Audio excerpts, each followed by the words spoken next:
Imagine this. It sounds almost impossible, right? You're running a company, totally dominant. Top of the game. Exactly.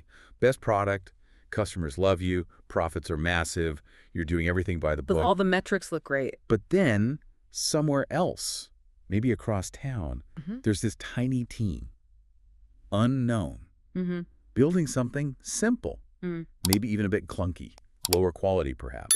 Something you'd probably dismiss. You see it, you think, nah. And then, a few years down the line, that simple thing, it's eaten your entire market. Your giant company is, well, obsolete. It's the nightmare scenario, isn't it? Keeps every CEO, every manager up at night. Definitely. And that's what we're diving into today. The blueprint for this exact kind of failure. Clayton Christensen's huge, game-changing work, The Innovator's Dilemma. A truly seminal book. Oh, absolutely. Yeah. It didn't just explain why these giants fall when they seem to be doing everything right. It basically rewrote the rules. So our mission today... Let's unpack that original thinking, Christensen's framework. And maybe more importantly, see how those ideas need updating for, well, for the craziness of 2025. The speed is just different now. Right. Let's start at the beginning then. The core concept he gave us, disruptive innovation. It's not just making a slightly better widget, is it? No, not at all. It's about changing the definition of better entirely. Okay. Christensen's big insight, the really core observation, was that these big market leaders, they don't usually fail because of bad management or, laziness. Which is what you might assume. Right. They fail because of good, rational management. They're actually trapped. Trapped how? By their own success, really. Their structures, their financial metrics. They have to focus their best people and their money on improving the products they already sell. For their current best customers. Exactly. The most demanding ones, the ones that bring in the high margins. I mean, that's just business 101, isn't it? Makes perfect sense on paper. But the moment they commit fully to that path, they develop blind spots. Huge ones. They sort of become prisoners of their success, like you said. So they're always looking at market. Towards more features, higher prices. Precisely. Constantly chasing the high end. But meanwhile, the disruption, it's sneaking in at the bottom. Or maybe from somewhere completely outside their market view. With these products that are, Yeah.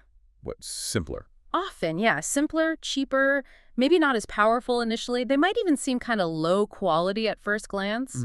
But the key is they appeal to a different group. Maybe new users or people the big guys just ignored because they weren't profitable enough. Underserved customers. Exactly. Customers the incumbent thought weren't worth the hassle. So that's the paradox of logic you mentioned earlier. Yeah. The big companies fail because they listen so well to their existing high-paying customers. Yes. That very logic, that customer focus, locks them into a path that, while profitable now, leads them straight off a cliff later. Oh. And there's a time element here, too, which is crucial. The big company looks at the new, simple thing and says, well, that doesn't meet my customer's needs. It's a toy. Dismisses it. Totally dismisses it. But these simple, maybe underwhelming products, they get better. They always improve. Incrementally, bit by bit. Right. And eventually, their performance crosses a threshold.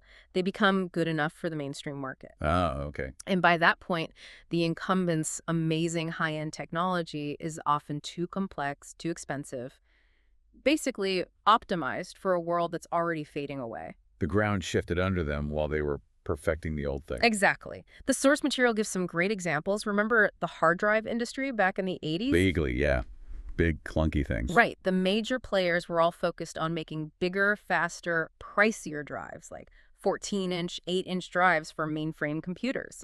Big money there. Because that's what their big customers wanted. That's what they were asking for, demanding even. But the disruption, it wasn't a bigger drive. It came from the smaller ones, 5.25-inch, then 3.5-inch. The ones that went into PCs. Exactly. Initially, these were low capacity, low margin, terrible for mainframes, but they were perfect for enabling a whole new market.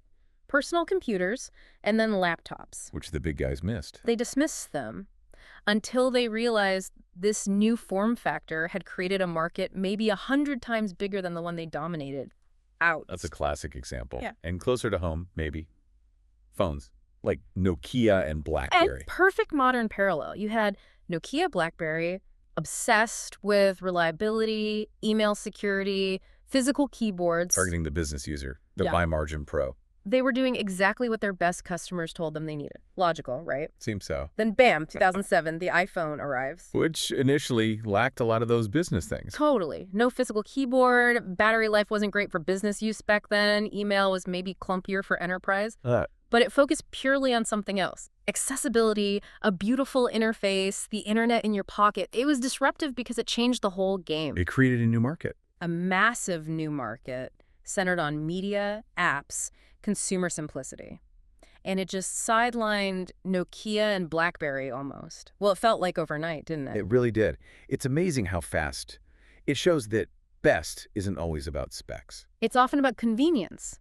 Access. Look at taxis. Decades of just being taxis. Right. Pretty stable. Then Uber comes along. Just an app. It didn't invent a new car. It just solved the hassle. Hailing, payment, tracking. Inspection points. Exactly. It disrupted the operating model, not the vehicle itself. So when The Innovator's Dilemma came out in '97, it must have hit like a bomb. Oh, monumental is the word. It wasn't just another business book. Disruption became the buzzword, the framework everyone started using to understand change. You could suddenly see it everywhere. Yeah. And it really shifted how managers thought. It wasn't enough anymore to just look at your current market share, your direct competitors. You had to look over your shoulder. Constantly. The big question changed from who's our competitor now to what thing, what technology, what model, maybe from outside our industry, is going to blow this whole market up in the next 5 years. That's a much scarier question. It is. And that realization, that fear maybe, is its lasting legacy. It definitely inspired a whole generation of tech giants. Like who? Who took it to heart? Well, Steve Jobs famously cited Christensen, said it influenced Apple's strategy to constantly disrupt itself. Think iPod, then iPhone killing the iPod's dominance. Right, cannibalizing their own product. Exactly. And Netflix. They used these ideas to figure out how to take on Blockbuster. Started small, DVD by mail, low margin, then boom, streaming. While Blockbuster was focused on optimizing the retail stores. Precisely. Amazon, Google too, they really internalized this idea of finding new unserved markets instead of just defending their existing turf. Okay, so that paints the picture from, say, 1997 to maybe the 2010s. But things feel different now, faster. How has this whole dilemma shifted as we sit here in 2025? Yeah, the ground has definitely shifted. We're in a totally new landscape. The rules are, well, they're much more aggressive now. And the main driver of that change? I think you have to say it's artificial intelligence. AI is the kind of ultimate disruption engine right now. Why ultimate? Because it's not just about products. It challenges anything based on knowledge work, expertise, institutional barriers. It cuts across everything. Medicine, media, education. Can you give an example? How is AI acting like that simple, maybe initially worse, cheaper disruptor Christensen described? Okay, think about something like corporate training or even legal research. Historically, that stuff needed expensive human experts, complex processes, big infrastructure. Took time, cost a lot. Right. Now you have tools like ChatGPT or more specialized AI models. They can synthesize complex information, generate content, draft documents almost instantly for minimal cost. So it's like the cheap, simple alternative to the expensive expert. Exactly. It's calling the whole traditional, slow, expensive structure into question. It's the ultimate simpler and cheaper knowledge worker delivered on demand. And the speed. You mentioned the speed.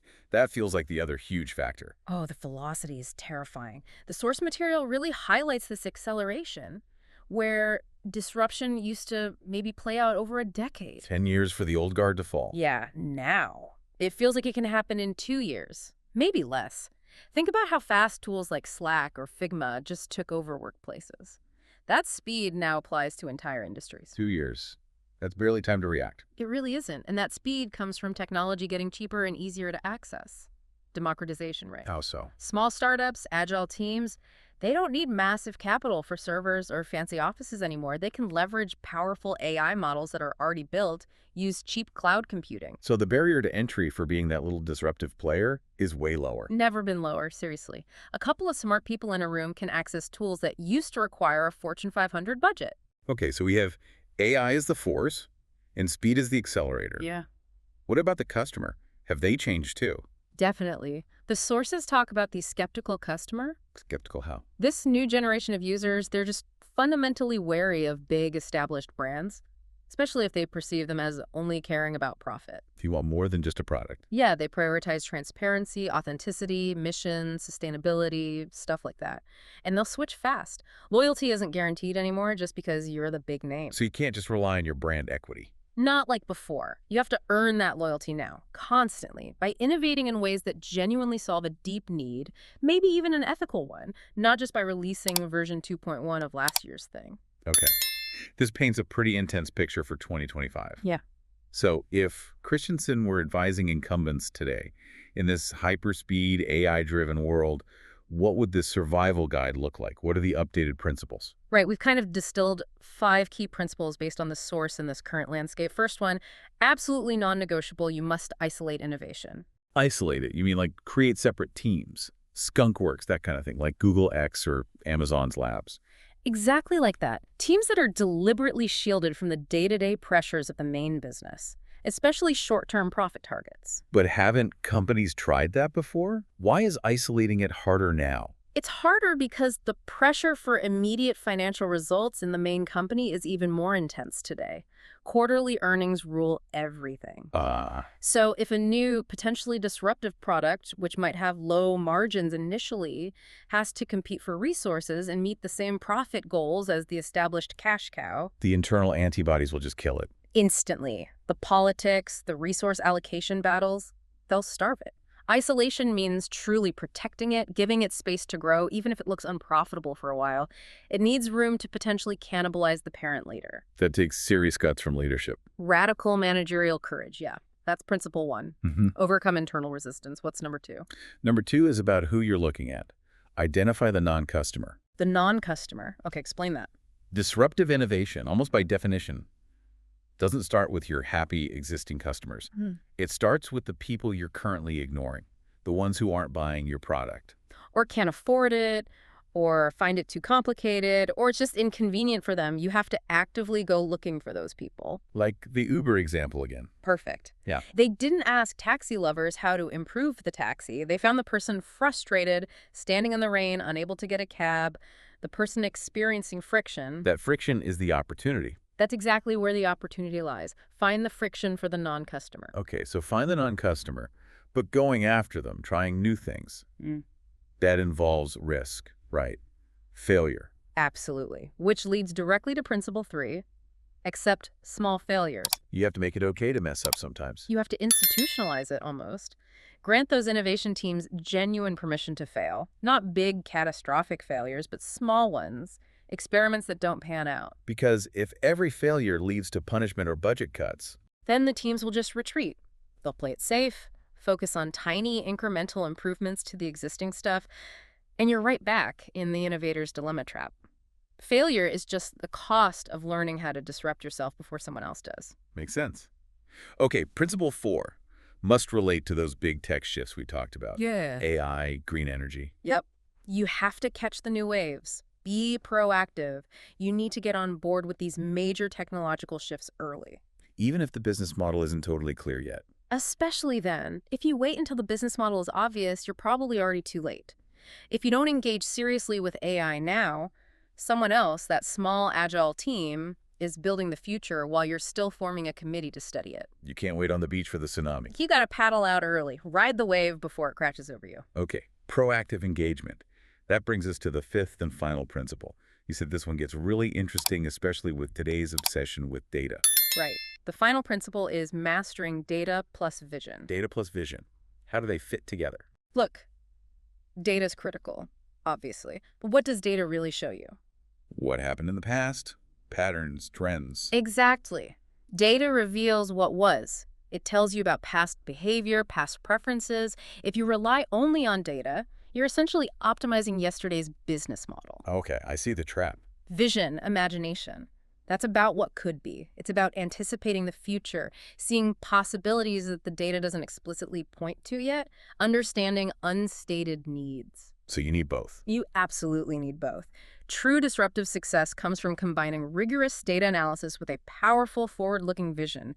Data without vision just leads to endless tiny tweaks. Incrementalism. It's like data is the rearview mirror telling you how you drove, but vision is the map showing where you could go. That's a great analogy. You need both to drive well, but if you only stare in the rearview mirror, Yeah. you're going to miss the turnoff for tomorrow. You'll probably crash. And focusing on vision requires managers to, Yeah. step away from spreadsheets. Sometimes, yeah. Ask bigger, more imaginative questions about where the whole industry is heading, which is incredibly hard when your bonus depends on hitting this quarter's numbers based on last quarter's data. It really brings it all together. This whole deep dive, it feels like there's one huge takeaway. Whether you're managing a giant company or just starting one up, Which is that success today guarantees absolutely nothing about tomorrow. Nothing. zero guarantee. A smart leader has to have split focus, right? One eye, keeping the current business running smoothly, profitably, Got to keep the lights on. but the other eye, it has to be scanning the horizon, glued to that next wave of disruption, no matter how small or, frankly, how crummy it looks right now. That's the core message from Christensen, amplified for today. Never, ever assume your size or your current profits are a shield. Especially not now. Especially not in 2025. That small team. Maybe just 2 people in a basement, leveraging cheap cloud, instant AI. They really can invent that simple, powerful idea that just completely sidelines today's giant. It's happening faster than ever. So, a final thought for everyone listening, something to chew on. Yeah, let's leave them with a question. Yeah. Given everything we've discussed, the insane speed, AI, the skeptical customer, which big established industry do you think is right on the edge, teetering on the brink of being totally overturned by a disruptive innovation, maybe one that seems small today? Is it education? Maybe, with AI tutors and new learning models? Or the health system, perhaps? Personalized medicine, remote diagnostics? Or could it be banking, facing challenges from decentralized finance and neobanks? Which one feels most vulnerable right now? Something to think about. Keep those eyes open for the next wave.